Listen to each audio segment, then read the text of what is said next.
తెలంగాణలో power commission, Kaleshwaram commission దూకుడు పెంచాయి. మాజీ సీఎం కేసీఆర్ కు ఇప్పటికే విద్యుత్ కమిషన్ నోటీసులు ఇచ్చింది. కేసీఆర్ వివరణ ఇస్తూ లేఖ రాశారు. ఆ లేఖపై పవర్ కమిషన్ సీరియస్ అయింది.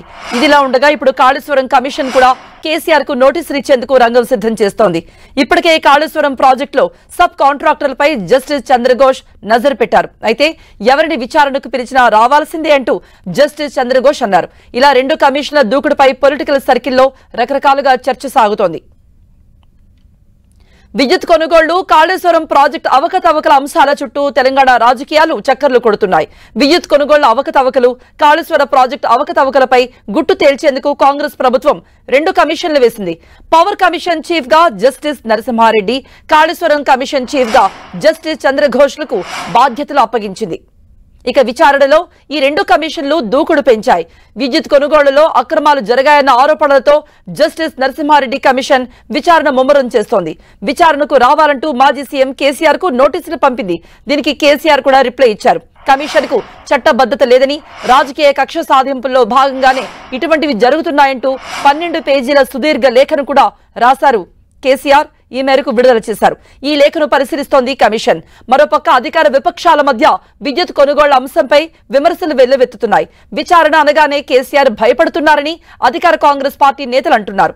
కేసీఆర్ కనుసన్నల్లోనే అన్నీ జరిగాయని చెబుతున్నారు. ఇటు బీజేపీ కూడా ఈ అంశాన్ని తమకు అనుకూలంగా మార్చుకునే ప్రయత్నాలు చేస్తోంది.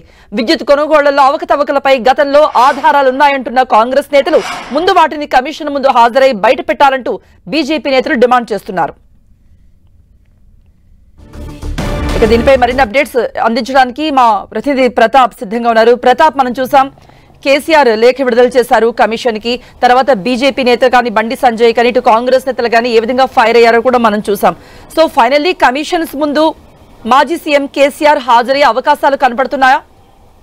ఎస్ కృపా, దీనికి సంబంధించి కొత్త ప్రభుత్వం అయితే గత ప్రభుత్వంలో జరిగిన ఏవైతే విద్యుత్ సంస్కరణల విషయంలో కానీ అదేవిధంగా కాళేశ్వరంకి సంబంధించిన ఈ రెండింటి అంశాలకు సంబంధించి కూడా అవకతవకలు జరిగాయని కూడా భావిస్తుంది. అందులో భాగంగానే కమిషన్లు ఏర్పాటు చేసింది. ఈ కమిషన్లను కూడా జడ్జిలు, మాజీ న్యాయమూర్తులతో కూడా వీటి కమిషన్లు ఏర్పాటు చేసిన పరిస్థితి. పవర్ కమిషన్కి సంబంధించి చూసినట్లయితే జస్టిస్ ఎల్ నరసింహారెడ్డి ఆధ్వర్యంలో కూడా ఒక కమిషన్ ఏర్పాటు చేసింది. కాళేశ్వరంకి సంబంధించి చూసినట్లయితే జస్టిస్ పినాకిని చంద్రఘోష్ ఆధ్వర్యంలో కూడా కమిషన్ ఏర్పాటు చేసింది. ఈ రెండు కమిషన్లు కూడా దూకుడుకు పెంచుతున్నాయని చెప్పుకోవచ్చు. వరుసగా అన్ని వర్గాల నుంచి సమాచారం సేకరించడం కానీ పబ్లిక్ నుంచి కూడా ఫిర్యాదులు కూడా స్వీకరిస్తున్న పరిస్థితి ఉంది. బహిరంగ ప్రకటనలు కూడా చేసి వారి నుంచి కూడా ఫిర్యాదులు స్వీకరిస్తున్నారు. ఇప్పటికే ఆయా అధికారులు, ఒకవైపు విద్యుత్ సంబంధించిన అధికారుల నుంచి కూడా దాదాపు 25 మంది ముఖ్యమైన అధికారులు, గతంలో పనిచేసిన సీఎండీ ప్రభాకర్ రావుతో మొదలుకొని ప్రిన్సిపల్ సెక్రటరీగా పనిచేసిన అరవింద్ కుమార్, అందరినీ కూడా విద్యుత్ అధికారులందరినీ దాదాపు 25 మందిని అధికారులను కూడా విచారించిన తర్వాత వారి నుంచి కూడా అఫిడవిట్ రూపంలో కూడా వివరాలన్నింటి కూడా సేకరించిన పరిస్థితి. దీన్ని ఆధారంగా చేసుకుని కూడా మాజీ సీఎం కేసీఆర్ను కూడా వివరణ ఇవ్వాలంటూ కూడా నోటీసులు ఇవ్వడం జరిగింది. ఆ నోటీసులో కూడా నిన్న కేసీఆర్ కూడా రిప్లై ఇస్తూ కూడా చాలా ఘాటుగా స్పందించిన పరిస్థితి. కమిషన్ వివరిస్తున్న తీరుపైన కూడా చాలా ఘాటుగా మాట్లాడుతూ కూడా అసలు కమిషన్ చట్టబద్ధత లేదంటూ కూడా కామెంట్ చేసిన పరిస్థితి. ఎందుకంటే ఒక ఈఆర్సీ, ఎలక్ట్రిసిటీ రెగ్యులేషన్ కమిషన్ తీసుకున్న నిర్ణయాలపైన ఒక దానికి కూడా చట్టబద్ధత ఉంటుంది. అలాంటి కమిషన్ తీసుకున్న నిర్ణయాలపైన మళ్ళీ కమిషన్ వేయడం అనేది సమంజసం కాదు.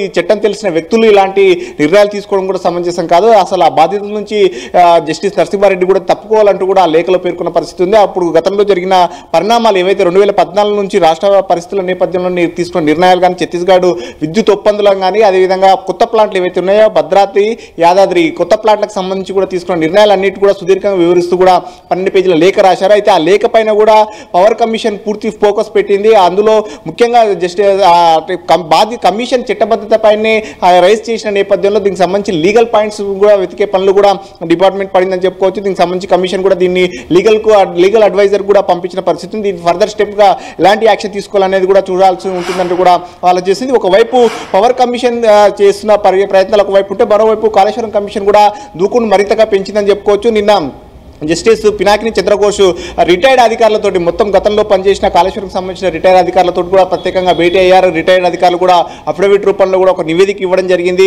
తుమ్మిడిహెట్టి వద్ద కూడా ప్రాజెక్టును ఏర్పాటు చేయాలని సూచించినప్పుడు కూడా కేసీఆర్ దానికి పక్కన పెట్టి మేడిగడ్డ దగ్గరనే ఏర్పాటు చేయాలని చెప్పేసి ఆయన ఓన్ నిర్ణయం తీసుకున్నారు. అధికారులు ఇచ్చింది కాదంటూ కూడా నిన్న రిటైర్డ్ అధికారులు కూడా ఒక అఫిడవిట్ రూపంలో ఒక నివేదిక కూడా ఇచ్చారు. మరోవైపు దీనికి సంబంధించి ఏవైతే కాళేశ్వరం ప్రాజెక్టులో పనులు పొందిన మెయిన్ కాంట్రాక్టర్ పనులు ఏవైతే ఉన్నాయో, ఇప్పుడు మేడిగడ్డ కానీ, అన్నారం, సుందీల ఇవి ఉన్నాయో బ్యారేజ్లు ఉన్నాయో మేడిగడ్డ కుంగిన బ్యారేజ్ సంబంధించి ఎలాంటి కంపెనీ మెయిన్ గా ఉన్నప్పటికీ సబ్ కాంట్రాక్టర్లు పొందిన కంపెనీలపైన కూడా పూర్తి స్థాయిలో ఫోకస్ పెట్టింది. దాదాపు 15 కంపెనీలు సబ్ కాంట్రాక్ట్ పొందినట్టు కూడా గుర్తించింది. ఆ 15 కంపెనీలకు డబ్బులు ఏ విధంగా వెళ్ళాయో, ఆ 15 కంపెనీల నుంచి కూడా డబ్బులు ఎక్కడ ఎవరికి వెళ్ళాయని రిజిస్టర్ ఆఫ్ కంపెనీస్ నుంచి కూడా సమాచారం సేకరించాలని కూడా ఆలోచన చేసింది. ఫర్దర్ స్టెప్ గా నెక్స్ట్ కూడా కాళేశ్వరంకి సంబంధించి కూడా కేసీఆర్ కు నోటీసులు ఇచ్చే ఆలోచనలు కూడా జస్టిస్ పినాకిని చంద్రబోస్ కమిషన్ ఆలోచన చేస్తుందని కూడా చెప్పచ్చు. మొత్తం మీద ఒక విద్యుత్ కమిషన్ కానీ పవర్ కమిషన్, కాళేశ్వరం కమిషన్, రెండు కమిషన్లు కూడా కేసీఆర్ చుట్టూనే దీన్ని పూర్తి స్థాయిలో ఫోకస్ పెట్టడంతో పొలిటికల్ సర్కిల్ లో కూడా రకరకాల చర్చలు అయితే జరుగుతున్నాయని కూడా చెప్పచ్చు. రైట్ ప్రతాప్.